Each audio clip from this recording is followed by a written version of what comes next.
ಸ್ವಾಗತ ಸುಸ್ವಾಗತ. DD super ನ್ಯೂಸ್ಗೆ ಸ್ವಾಗತ. ಜಮಖಂಡಿ ತಾಲೂಕಿನ ಕೊಣ್ಣೂರು ಗ್ರಾಮದ ಮಡ್ಡಿ ಪ್ಲಾಟಿನ ನಿವಾಸಿಗಳು ಮನೆ ಜಾಗದ ಹಕ್ಕುಪತ್ರಗಳಿಗಾಗಿ ಮತ್ತು ಮೂಲ ಸೌಕರ್ಯಗಳ ಸಲುವಾಗಿ ಕಳೆದ 5-6 ದಿನಗಳಿಂದ ಪ್ರತಿಭಟನೆ ಮಾಡುತ್ತಿದ್ದರು. ಇಂದು ಪ್ರತಿಭಟನಾ ಸ್ಥಳಕ್ಕೆ ಮಾದಿಗ ಸಂಘದ ರಾಜ್ಯಾಧ್ಯಕ್ಷರಾದ ಶಂಕರ್ ಪೂಜಾರಿ ಅವರು, ಜಿಲ್ಲಾ ಕಾರ್ಯದರ್ಶಿಯಾದ ಮುಖೇಶ್ ಅರಳಿಕಟ್ಟಿ, ತಾಲೂಕಾಧ್ಯಕ್ಷರಾದ ರವೀಂದ್ರ ಮಾದರ್, ವಕೀಲರಾದ ಹನುಮಂತ್ ದೊಡ್ಮಣಿ ಮತ್ತು ಕೊಣ್ಣೂರು ಗ್ರಾಮದ ಹಿರಿಯರಾದ ಕಾಮಣ್ಣ ಮೇತ್ರಿ ಅವರು ಭೇಟಿ ನೀಡಿ ಅಲ್ಲಿನ ಸಮಸ್ಯೆಗಳನ್ನು ಆಲಿಸಿದರು.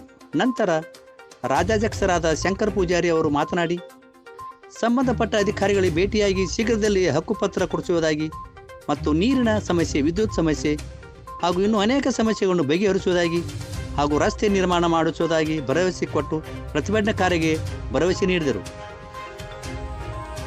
ಈ ಅವಧಿಯಲ್ಲಿ ಎಲ್ಲ ಸಮಾಜದ ಮುಖಂಡರು, ಊರಿನ ಪ್ರಮುಖರು ಹಾಗೂ ಇನ್ನೂ ಅನೇಕರು ಭಾಗಿಯಾಗಿದ್ದರು.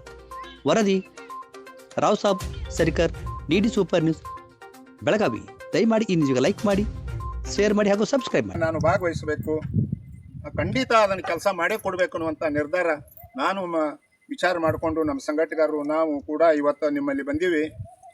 ನಿಮಗೆ ಹಕ್ಕು ಪತ್ರಗಳು ಬೇಕು, ಮುಂದೆ ನಿಮಗೆ ರೋಡ್ ಬೇಕು, ಮತ್ತು ಸರಿಯಾದ ನಿಮಗೆ ಲೈಟ ವಿದ್ಯುತ್ ಇಲ್ಲ, ಮುಂದೆ ನಿಮಗೇನು ಹಳ್ಳಿ ಒಳಗೆ ಬದುಕಬೇಕಾಗಿತ್ತಲ್ಲ ಈ ಗುಡ್ಡದಾಗ, ಈ ಊರೊಳಗೆ ಗ್ರಾಮದಾಗ ಏನು ಸೌಕರ್ಯ ಮೇಲ್ ಸೌಕರ್ಯ ಐತೋ ಆ ಸೌಕರ್ಯ ಅಷ್ಟು ಎಲ್ಲ ನಿಮಗೆ ಬರಬೇಕು, ಒಂದೇ ಥರ ಅಲ್ಲ. ಮತ್ತು ಇದು ಆಗಂಗಿಲ್ಲ ಬರಂಗಿಲ್ಲ ಅಂತ ಹೇಳಿದ್ರೆ ಮತ್ತೆ ನೀವು ಬರ್ತೈತಿ ಯಾವುದು ನೀವು ಮಾಡ್ತೀರಿ ಅವ್ರು ಆಫೀಸರ್ಗಳು, ತಹಶೀಲ್ದಾರು, ಎಸ್ ಅವರು, ನೀವು ಇಷ್ಟು ದಿನ ಎಷ್ಟು ಬಂದು ಈ ರೀತಿಯಾಗಿ ಉಪವಾಸ ಧರಣಿ ಕುಂಡ್ರು ತನಕ ಅವ್ರ ಕೆಲಸ ಏನಿತ್ತು, ಅವ್ರು ನೇಮಿಸಿದ್ದ ನಮ್ಮನ್ನು ಕೆಲಸ ಮಾಡೋಕೆ ತಹಶೀಲ್ದಾರ್ಗೆ, ಎಸ್ ಅವರಿಗೆ ಅವ್ರು ಇಷ್ಟೊತ್ತಾಳಿಗೆ ಬರಬೇಕಾಗಿತ್ತು. ಯಾಕೆ ಬರಲಿಲ್ಲ? ಯಾಕೆ ಆಗೋದಿಲ್ಲ? ನೀವು ಆಗ್ಲಾರ ಸರ್ಕಾರಕ್ಕೆ ಆಗಂಗಿಲ್ಲ ಅನ್ನುವಂಥ ಕೆಲಸ ಈ ಜಗತ್ತಿನೊಳಗೆ ಐತೇನು?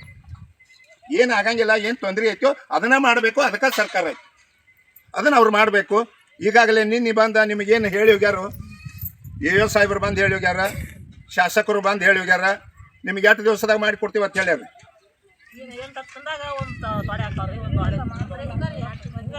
ಅದಕ್ಕಾಗಿ ಟೈಮ ಬೇಕಾಗಿಲ್ಲ, ವೇಳೆ ಬೇಕಾಗಿಲ್ಲ. ಇವತ್ತು ನಾನು ನಾಳೆ ಸೋಮವಾರ ದಿವಸ ಅಥವಾ ಮಂಗಳವಾರ ನಾನು ಎಸ್ ಸಿ ತಹಶೀಲ್ದಾರ್ಗೆ ಹೋಗಿ ಭೇಟಿ ಹಾಕೀನಿ, ಎ ಸಾಹೇಬ್ಗೆ ಭೇಟಿ ಹಾಕೀನಿ, ಅವ್ರನ್ನ ಕರ್ಕೊಂಬರ್ತೀನಿ. ನಿಮಗೆ ನಾಳೆ ನಾಡ್ದ ಮುಂದೆ ಹಾಕುವಂಥ ಸ್ಥಿತಿ ಇಲ್ಲ, ಏನಿಲ್ಲ. ಈಗ ಸದ್ಯಕ್ಕೆ ನಿಮಗೆ ಹಕ್ಕು ಪತ್ರ ಕೊಡಬೇಕು, ನಿಮಗೆ ಕಂಪ್ಯೂಟರ್ ಉತ್ತಾರಿ ಮಾಡಬೇಕು, ನಿಮ್ಮದೇ ಆದಂಥದ್ದು ನಿಮ್ಮ ಹೆಸರಲ್ಲಿ ನಿಮ್ಮ ಎಲ್ಲಿ ನೀವು ಕಂಪ್ಯೂಟರ್ದಾಗ ಹೊಡೆದ್ರು ನಿಮ್ಮ ಮನೆ ಉತ್ತಾರಿಗಳು ಬರಬೇಕು, ನಿಮ್ಮ ಮನೆ ಮುಂದೆ ಲೈಟ್ ಆಗಬೇಕು, ಸರಿಯಾದ ರೀತಿಯಲ್ಲಿ ನಿಮಗೆ ಯಾವಾಗ ಬೇಕಂದಾಗ ನೀರು ಹೋಗಬೇಕು, ನಿಮ್ಮ ಮನೆ ಮುಂದೆ ಪ್ರತಿಯೊಂದು ಕಾರ ಮತ್ತು ವೆಹಿಕಲ್ಸ ಮೋಟ್ರ್ಗಳು ಬರಬೇಕು. ಈ ಗುಡ್ಡದಾಗ ನೀವು ಇಟ್ಕೊಂಡು ಕೂತಾರೆ, ಅಲ್ಲಿಂದ ಇಲ್ಲಿಗೆ ಬರಬೇಕಾದ್ರೆ ವಯಸ್ಸಾದವರು, ಹೆಣ್ಣು ಮಕ್ಕಳು ಏನಾರ ಸಂಖ್ಯೆ ತರಬೇಕು, ಹೊತ್ಕೊಂಡು ಬರಬೇಕು ಅನ್ನುವಂಥ ಸ್ಥಿತಿ ಒಳಗೆ ಇದು ಬಹಳ ಕೆಟ್ಟ ಗುಡ್ಡದ ಕಾಡಿನೊಳಗೆ ಅದೀರಿ ನೀವು. ಇದಕ್ಕೆ ನಿಮಗೆಲ್ಲ ಸೌಕರ್ಯ ಕೊಡ್ಬೇಕಂತಂದ್ರೆ ನಿಮ್ಮ ಜೊತೆಗೆ ನಾನು ಇಂದ ಅನ್ನಂಗಿಲ್ಲ, ನಾಳೆ ಅನ್ನಂಗಿಲ್ಲ, ಒಂದೇ ದಿವಸ ಅನ್ನಂಗಿಲ್ಲ, ನಿಮ್ಮದು ಆಗುವವರೆಗೆ ನೀವು ಏನು ಹೋರಾಟ ಮಾಡ್ತೀರಿ, ನಿಮ್ಮ ಹೋರಾಟದ ಜೊತೆಗೆ ನಾನು ಮತ್ತು ನಮ್ಮ ಸಂಘಟಕರು ಮತ್ತು ನಮ್ಮ ಕಾಮಪ್ಪಣ್ಣ ನಾವೆಲ್ಲರೂ ಸೇರಿಕೊಂಡು ನಿಮಗೆಲ್ಲ ಸೌಲಭ್ಯ ಸಿಗೋ ತನಕ ನಾನು ಬಿಡುವುದಿಲ್ಲ ಅನ್ನುವಂಥದ್ದು ಮಾತು ಕೊಟ್ಟು ಹೋಗ್ತೀನಿ. ನಾನು ನಂಬರ್ ಕೊಡ್ತೀನಿ ನಿಮಗೆ, ನಂತರ ನಿಮಗೆ ಹೇಳ್ತಾನು. ನೀವು ಯಾವಾಗ ನಿಮಗೇನು ಸೌಕರ್ಯ ಬೇಕೋ, ನಿಮ್ಮದೇನು ಸೌಲಭ್ಯ ಬೇಕೋ, ಇದು ಒಂದೇ ಅಲ್ಲ, ಇನ್ನು ಇದಕ್ಕಿಂತ ಕೂಡ ನಿಮಗೆ ಮತ್ತೇನು ನೀವು ಮೇಲೂ ಬದುಕಬೇಕಂದ್ರೆ, ಅನುಕೂಲ ಆಗಿರ್ಬೇಕಂದ್ರೆ ಅದರ ವ್ಯವಸ್ಥೆನೂ ನಾ ಎಲ್ಲ ನಿಮಗೆ ಸರಿಯಾದ ರೀತಿಯಲ್ಲಿ ಮಾಡಿಸ್ಕೊಟ್ಟು ಹೋಗ್ತೀನಿ. ನಾ ಮಾಡೋ ತನಕ ಯಾರೇ ಹೇಳಿ ಹೋಗ್ತಿರ್ಬೇಕ್ರಿ, ನಾ ಹೇಳಿ ಹೋಗಂಗಿಲ್ಲ. ನಿಮಗೆ ಆಗೋ ತನಕ ನಾ ನಿಮ್ಮ ಬೆನ್ನು ಬಿಡುವುದಿಲ್ಲ, ನಾ ಇದೇ ಊರಾಗ ಇರ್ತೀನಿ. ಮತ್ತು ನೀವು ಇನ್ನು ಮುಂದೆ ಧರಣಿ ಕೊಟ್ಟರೆ ನಿಮ್ಗೆ ಆಗೋ ತನಕ ನೀವು ಎಷ್ಟು ದಿನ ಕೊಂಡಿರ್ತೀರಿ, ನಿಮ್ಮ ಜೊತೆಗೆ ನಾನು ಕೊಂಡಿರ್ತೀನಿ. ನಾನು ಹೆಂಗೆ ಹೋರಾಟ ಮಾಡೀನಿ, ಕರ್ನಾಟಕ ಪ್ರದೇಶ ಮಾದಿಗರ ಸಂಘದ ರಾಜ್ಯಾಧ್ಯಕ್ಷ ಆಗಿ ಸದಾಶಿವ ಆಯೋಗ ವರದಿ ಜಾರಿಗೆ ಆಗಬೇಕು ನಮ್ಮ ಸಮಾಜಕ್ಕೆ ಅಂತ ಹೇಳಿ ತಿಳ್ಕೊಂಡು 2017 ನವೆಂಬರ್ 20ನೇ ತಾರೀಕು ಕೂಡಲ ಸಂಗಮದಿಂದ ಬೆಂಗಳೂರು ತನಕ 610 ಕಿಲೋಮೀಟರ್ ಪಾದಯಾತ್ರೆ ಮಾಡೀನಿ. ಯಾರು ಮಾಡ್ಯಾರ? ಅವತ್ತು ನನಗೆ 65 ವಯಸ್ಸು, ಈಗ ಸದ್ಯ 71, 72 ವಯಸ್ಸು ನನಗೆ.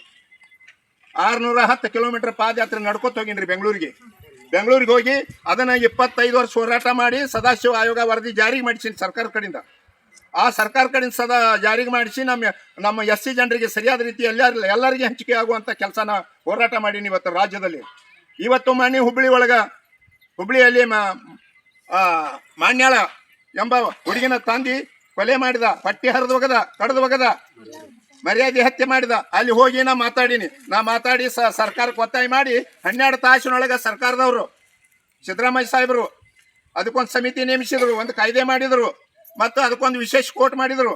ಇವತ್ತು ನಮಗೆ ಅಂಥದ್ದು ಮುಂದೆ ಇನ್ನು ಆಗಲಾರ್ದಂಥ ಪರಿಸ್ಥಿತಿ ಎಲ್ಲನೂ ಇವತ್ತು ಸಿದ್ದರಾಮಯ್ಯ ಸಾಹೇಬರು ತಡೆಗಟ್ಟಿದ್ರು. ಇಂಥ ಕೆಲಸ ನಾನು ಮಾಡಕತ್ತೀನಿ, ನಿಮ್ಮ ಕೆಲಸಕ್ಕೂ ನಿಮಗೇನು ತೊಂದರೆ ಐತೋ ಅಡಚಣೆ ಐತೋ ಅದನ್ನ ಯಾವುದೇ ಸಮಯ ಇರಲಿ, ಎಂಥ ಸಂದರ್ಭ ಬರಲಿ, ನೀವು ಕರೆದಾಗ ನಾನು ನಂಬರ್ ಕೊಡ್ತೇನೆ ರೀ, ನೀವು ಎಲ್ಲರೂ ನಂಬರ್ ಇಟ್ಕೋರಿ.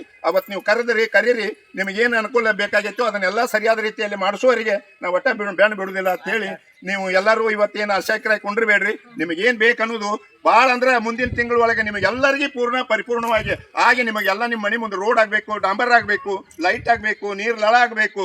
ನೀವು 12 ತಿಂಗಳು 24 ತಾಸು ನಿಮಗೆ ನೀರು ಸಿಗುವಂಥ ಕೆಲಸ, ನಿಮಗೆ 24 ತಾಸು ನಿಮಗೆ ವಿದ್ಯುತ್ ಸಿಗುವಂಥ ಕೆಲಸ, ಅದನ್ನು ನಿಮಗೆಲ್ಲರಿಗೆ ಸರಿಯಾಗಿ ರೀತಿಯಲ್ಲಿ ನೀವು ಸರಿಯಾಗಿ ಎಲ್ಲರೂ ಸ್ವಾಭಿಮಾನದಿಂದ ಹೆಂಗೆ ಬದುಕ್ತಾರೋ ನೀವು ಎಲ್ಲರೂ ಸ್ವಾಭಿಮಾನದಿಂದ ನಿಮ್ಮ ಮನೆಯೊಳಗೆ ನಿಮ್ಮ ಹಕ್ಕದಿಂದ ನಿಮ್ಮ ಶಕ್ತಿಯಿಂದ ನಿಮ್ಮ ಬದುಕಲಕ್ಕೆ ನಾನು ವ್ಯವಸ್ಥೆ ಮಾಡಿಕೊಡ್ತೇನೆ ಅಂತ ಹೇಳಿ ತಮಗೆಲ್ಲರಿಗೆ ಅವಾಗಳಿಗೆ ನಮಸ್ಕರಿಸಿ ನನ್ನ ಮಾತು ಮುಗಿಸ್ತಾ ಇದ್ದೀನಿ.